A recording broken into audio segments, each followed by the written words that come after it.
베르크챈크의 제 기도를 어떻게 드릴까요? 제 2권에서 한 대목을 함께 읽겠습니다.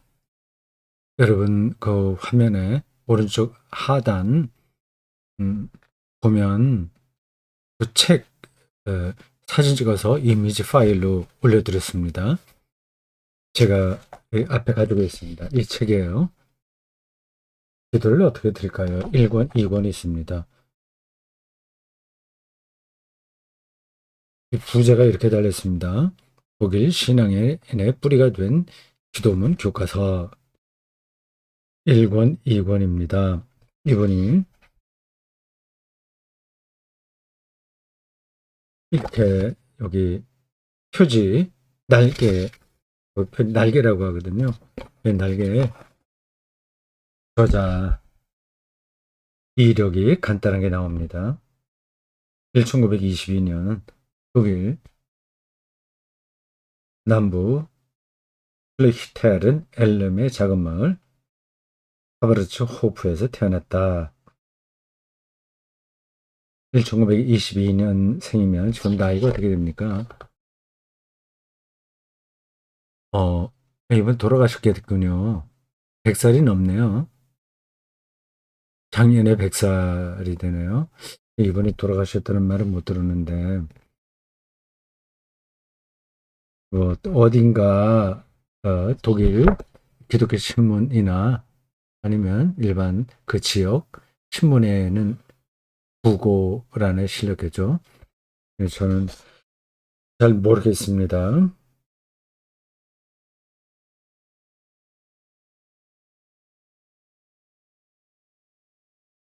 그분이 태어난 곳은 초대교회 성도의 생활을 본받아 자신의 재산을 소유하지 않는 신앙인들이 모여 사는 곳이었다. 특별한 공동체를 형성하고 있던 마을인 것 같습니다. 브루더호프 뭐 이런 거죠. 독일에 그러한 마을들이 제법 있는 것 같아요. 브루더호프는 오스트리아인가 스위스에서 시작했죠. 오스트리아 알 겁니다. 네, 그런가요? 네, 정확하게 모르겠습니다. 브루드호프도 있고 여러 공동체들이 있습니다. 수도회라고 하죠. 띠지 공동체도 있고요. 초교파도 있고 어디 교파에 속해 있는 데도 있을 겁니다. 전반적으로는 교파를 뛰어넘을 겁니다. 가톨릭 수도회는 다 이제 가톨릭 색채가 강하고요. 4살 때 울룸으로 이사해서 숲과 자연을 벗하며 어린이 청소년기를 보냈다. 이렇게 되어 있네요. 이 사람의 책을 제가 제일 먼저 접한 건 30대입니다. 현풍에서 목회할 때입니다.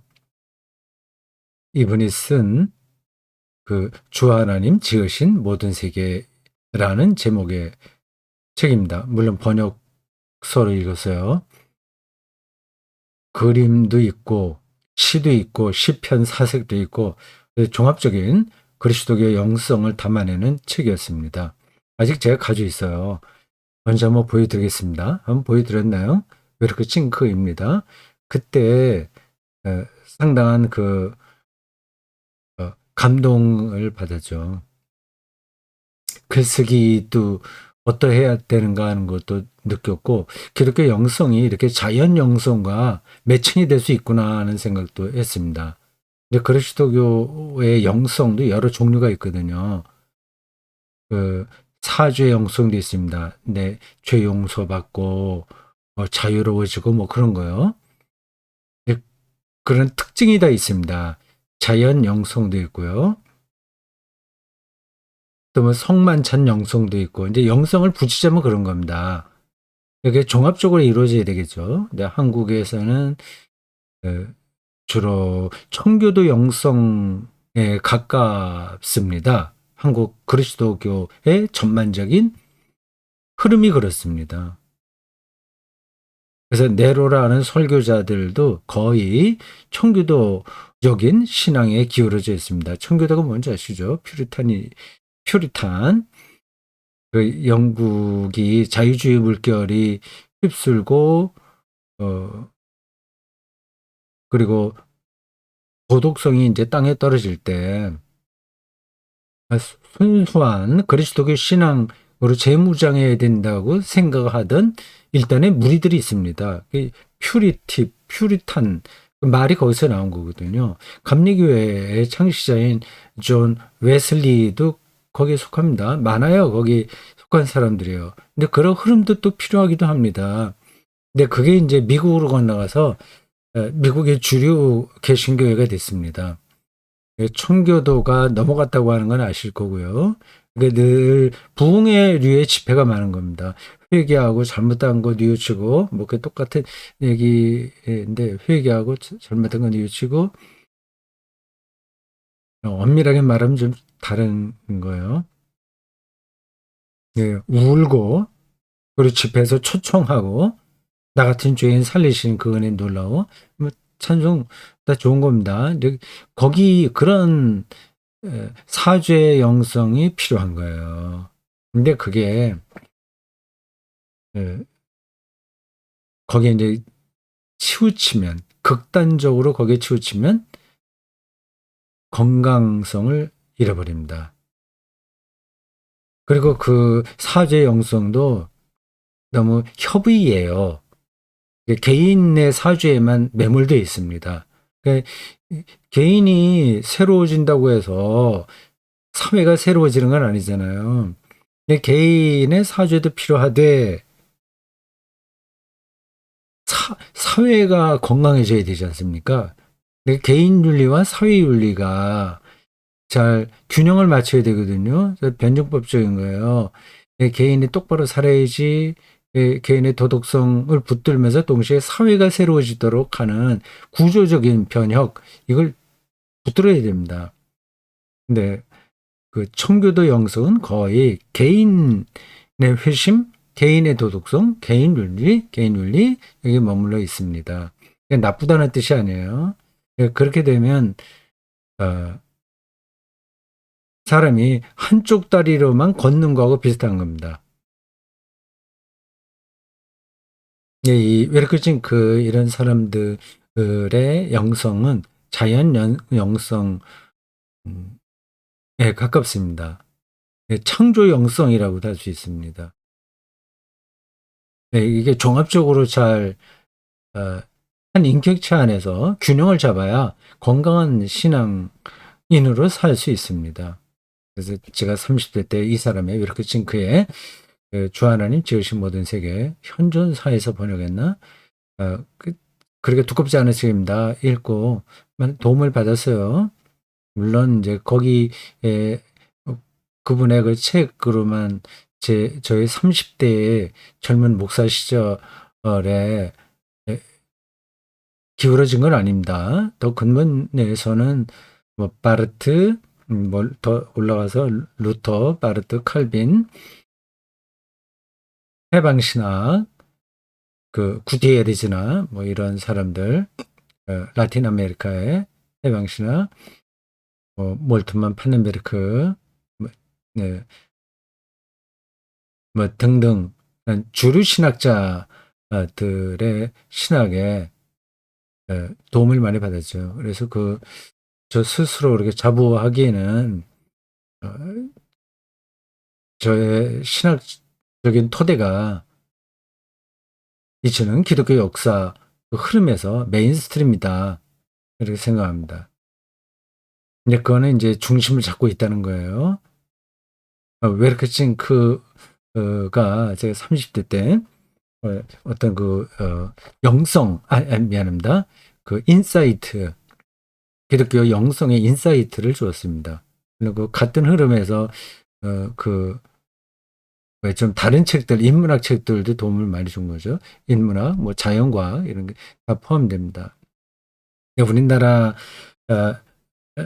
그리스도인들의 좀 스스로 주류라고 생각하는 사람들의 신앙은 다 이 청교도 신앙이에요. 미국으로 청교도가 들어가서 넘어가서 부흥운동하고 결합이 되거든요. 뭐 무디나 그 전에 어떤 그 유명한 신학자와 설교자가 있는데 또 생각이 또 깜빡 나지 않네요. 무디 이전에 있었던 그런 사람들이 결합돼요. 그래서 청교도와 부흥운동이 결합돼서 부흥한 이렇게 자리를 잡은 교회가 미국 교회입니다. 우리나라는 그쪽 교회, 그쪽 미국의 청교도와 부흥운동을 근간으로 하는 교단의 그 선교사들이 영향을 받은 겁니다. 우리나라는요. 선교사들이 다 미국에 있는 그 일종의 근본주의죠. 이제 그 따지고 들자면, 근데 그들은 굉장히 좋은 분들입니다. 네, 표현이 좀 그렇게네요. 인격적이고 열정적이고 순수합니다. 근데 말씀에 대한 열정도 있고요. 그래서 세계 선교 그걸 열심히 하고 그렇게 했어요. 근데 신학이 많이 부족하죠. 근본주의로 갈 수밖에 없습니다.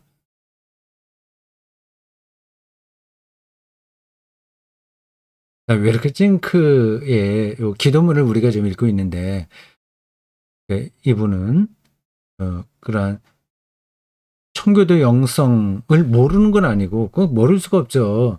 그건 없으면 안 되는 겁니다. 거기에 매몰되지 않고 자연 영성, 자연은 곧 창조 영성이에요. 창조와 종말 이 문제를 잘 생각하셔야 됩니다. 우리가 그 안에 들어서 살거든요. 그런 게 바탕에 있지 않으면 우리가 그 하나님의 생명을 총체적으로 이해하지 못합니다. 이렇게 표현해서 어떨지 모르겠습니다만은 그 10대 소녀들이 어떤 그 가수나 탤런트나 자기 학교 선생님을 짝사랑하는 거, 이걸 성숙한 사랑이라고 할 수는 없잖아요. 자, 오늘 우리가 읽을 대목은 여기 잃어버린 자를 찾으러 오시니가 있다. 여러분들 화면에 나와 있죠? 이 책입니다. 이 대목이에요.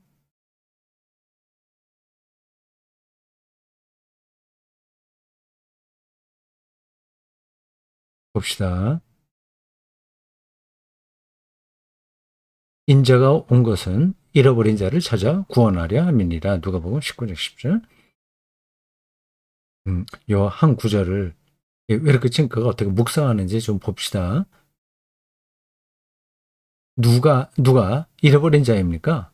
옷장 밑바닥에 떨어진 떨어진 1페니. 지금 페니를 안 쓰죠. 유럽에서. 유럽, 유로, 독일어로는 오이로라고 합니다. 유로가, 유럽, 그, 화폐가 되기 전에 독일에서 쓰던 작은 단위의 돈입니다. 1페니짜리 동전은 잃어버린 것입니다. 그러니까 아무도 관심이 없는 거예요. 사소한 거죠. 왜냐하면 아무도 거기서 그것을 찾으려 하지 않기 때문입니다. 흐르는 강물 위로 다리 위에서 떨어뜨린 반지는 잃어버린 것입니다. 왜냐하면 그 위로 물이 넘쳐 흐르고 모래는 그 위로 쌓여 거기서 그것을 찾는 것은 수고에 비해 별로 이득이 되지 않기 때문입니다. 지금 비유적으로 설명하고 있는 거예요. 저런 건 아예 사람들이 거들떠보지도 않는다는 겁니다. 그런 게 우리의 삶에서도 많이 있죠. 우리 스스로 그렇게 살아갈 때도 많습니다. 중요한 것은 이것입니다. 별로 이득이 되지 않는다. 너무나 힘이 든다. 이런 것 때문에 이제 사람들이 관심 가지 않는 겁니다. 어떤 정신적 병에 걸린 사람이 방 안에 갇혀 있으면 하는 생각들을 일일이 추적하는 노력을 기울일 사람이 있을까요? 아마 없을 겁니다. 그렇죠. 망상에 떨어진 사람이 무슨 생각을 하고 있지? 가서 대화하고 그 망상을 우리가 따라갈 수가 없잖아요. 아무도 그건 못하는 겁니다. 정신과 의사가 그 환자를 고치기 위해서 대화하는 거 아니라면 일반 사람들에게는 그건 잃어버린 거예요. 그건 관심의 대상이 될 수가 없습니다. 그 사람은 잃어버린 자입니다. 아무도 그를 찾지 않습니다. 아무도 그와 함께 어떤 일을 도모하지 않습니다. 아무도 그를 필요로 하지 않습니다. 아무도 그에게 "왜 사냐?" 고 묻지 않습니다. 그래서 무가치한 거죠. 일반적으로 말하자면 친절한 설명이나 필요한 것에 관한 조언도 그에게는 별로 위로가 되지 않습니다. 그 사람은 기피자, 낙인 찍힌 자, 정처 없는 자, 그리고 잊혀진 자입니다. 노숙자라고 할 수 있을까요? 요즘에는 또 그런 사람들도 있다면서요. 청년들 중에서 대부분 많이 나타나는 현상이라고 합니다. 방 안에 갇혀서 안 나오는 거죠. 컴퓨터만 붙들고 있겠죠. 그래서 그 세계가 자기 전체 인생이 돼 버리는 겁니다. 그런 사람들을 누가 관심 갖고 같이 예 관계를 맺겠어요. 관계가 맺을 수도 없고요. 완전히 인제 어 잃어버린 자가 되는 거죠. 누가복음에 나오는 말씀을 베르크 칭크가 묵상하고 있습니다. 예. 저런 묵상을 자주 읽어야 설교할 수 있습니다. 설교자가 될 수 있습니다. 이 책 읽기는 그 책을 쓴 사람의 생각을 모두 우리가 배워서 그대로 따라하겠다고 하는 게 아닙니다. 저런 식으로 생각하고 글을 쓰는 거나 그런 것들을 배우는 거죠. 사유하는 방식을 배우는 겁니다. 그가 말한 내용을 배우는 게 아니라 내용도 배우는 거죠. 근데 그 사유하는 방식, 접근하는 방식, 삶의 태도 이런 걸 배우는 겁니다. 그러니까 이렇게 그 누가복음에 나오는 그 구절을 왜르코 칭크가 이렇게 저렇게 지금 설명하고 있잖아요. 예, 그런 쪽으로 생각할 줄 알아야 설교가 가능한 거죠. 그리스도는 자신이 이 세상에 온 것은 잃어버린 자를 찾아 구원하시려는 것이라고 말씀하셨습니다. 그분은 그들 곁에 있는 다른 사람들이 관심을 기울이지 않는 사람에게 눈길을 돌리셨습니다. 실제로 그러셨죠. 아이들, 여자들, 장애인들, 뭐 그런 사람들이요. 죄인들, 세리 이런 사람들이요. 그래서 당시 종교적으로 어 좀 뛰어났던 사람들이 예수를 그렇게 비판하지 않 했잖아요. 세리와 죄인들과 어울려서 먹고 마시기를 탐하는 자다라고 말이죠.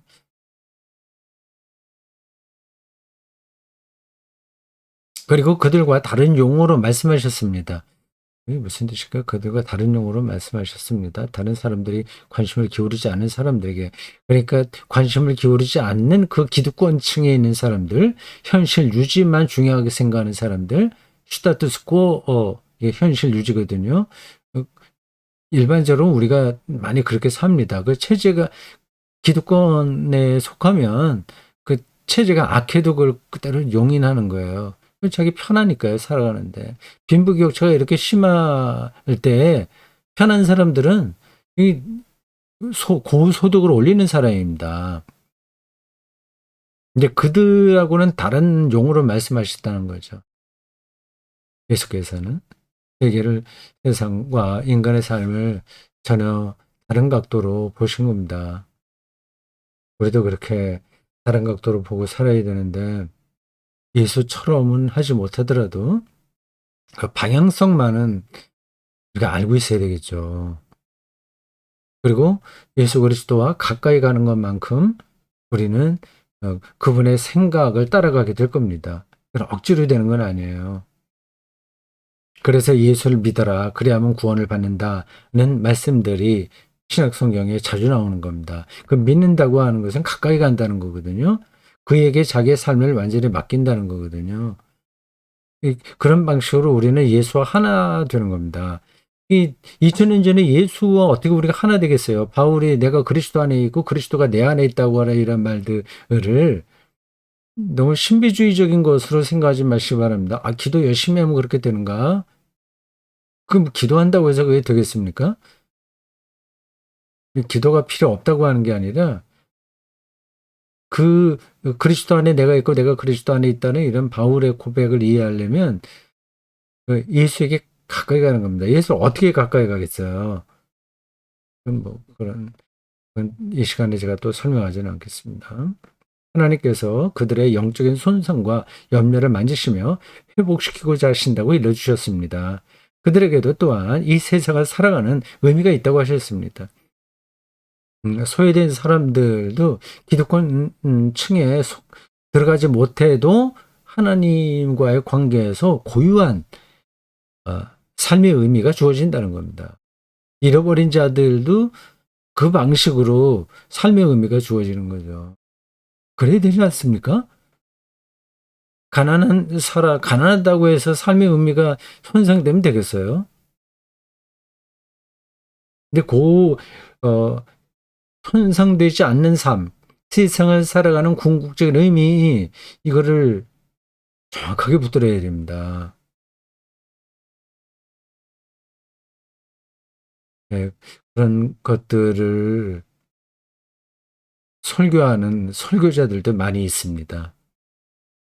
그들이 다 알고 하는지 아니면 그냥 주어진 교리에만 묵혀서 하는지는 제가 모르겠습니다만은 일단 그걸 붙들고 있는 설교자는 많이 있습니다. 네, 그런 점에서 모든 목사, 설교자가 뛰어난 영성가, 신학자, 아, 그리고 성서 해석자가 될 수는 없으나 2000년 기독교 역사를 통해서 내려온 그 가르침을 잘 붙들고 있으면 그 안으로 들어가는 겁니다. 그러니까 제멋대로 하지 말고 교회가 전통적으로 내려온 그러한 가르침이 있거든요. 그게 이제 그거를 뭐 도그마, 신학, 그걸 다 이제 응축한 게 이제 신학이죠. 그리고 그게 교리에도 나타나고요. 그 교리적으로만 잘 가르쳐도 많이 크게 어긋나지는 않습니다. 굉장히 중요한 언급이 나왔습니다. 그들에게도, 그러니까 사람들이 무시할 수밖에 없는 상황에 떨어진 사람들도 또한 이 세상을 살아가는 의미가 있다. 라고 예수님이 가르치신 거죠. 믿음이 나를 구했다. 이런 말씀도 다 거기에 해당합니다. 여기 키에르케고르 그 기도가 나오네요. 주 예수 그리스도요. 아주 자주 나는 참을성을 잃습니다. 좌절하고 포기하고 두려운 나머지 손쉬운 길만 가려하며 절망합니다. 그렇지만 주님은 인내심을 잃지 않으십니다. 저런 경험을 해야 되는데 주님은 온전한 삶을 살아내셨으며 생명을 살아내셨으며 또한 나를 구원하시려고 가진 고난을 다 견디셨습니다. 그게 129쪽까지 나온 거고요. 그 다음에 나온 130쪽부터 나온 요거는 이렇게 찡크의 기도문인데 제가 그냥 읽겠습니다. 들어보십시오.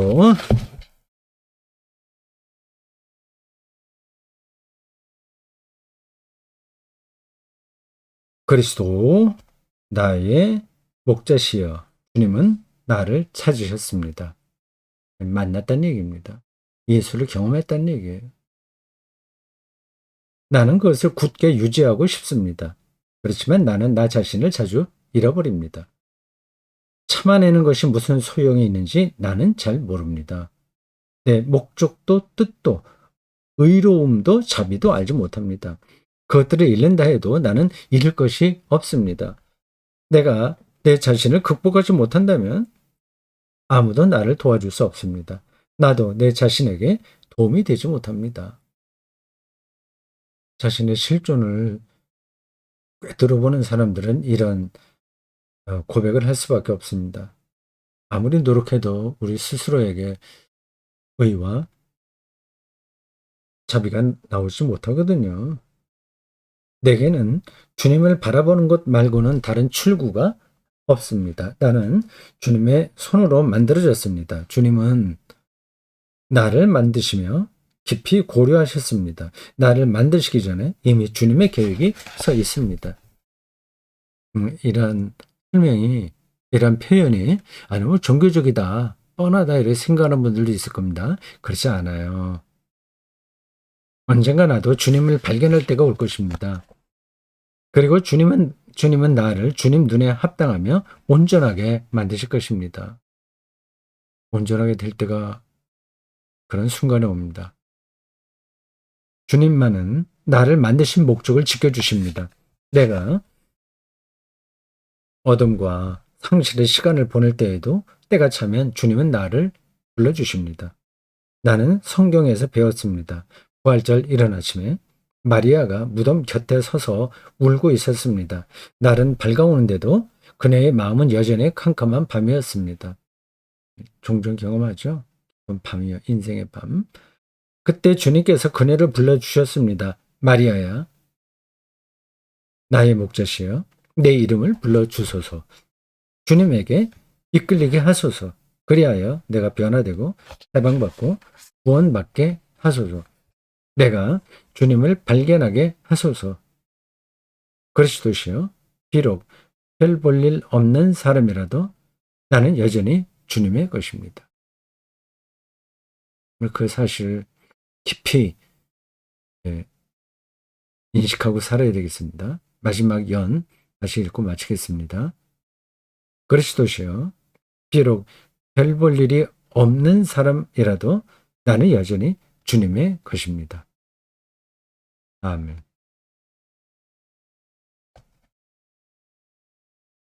겨울답지 않게 요즘 제가 따뜻합니다. 기온이 좀 낮에는 상당히 올라가죠. 봄과 같습니다. 잘 지내시고, 이 찡크의 기도문 다음 주 목요일에 다시 여러분들에게 읽어드리겠습니다.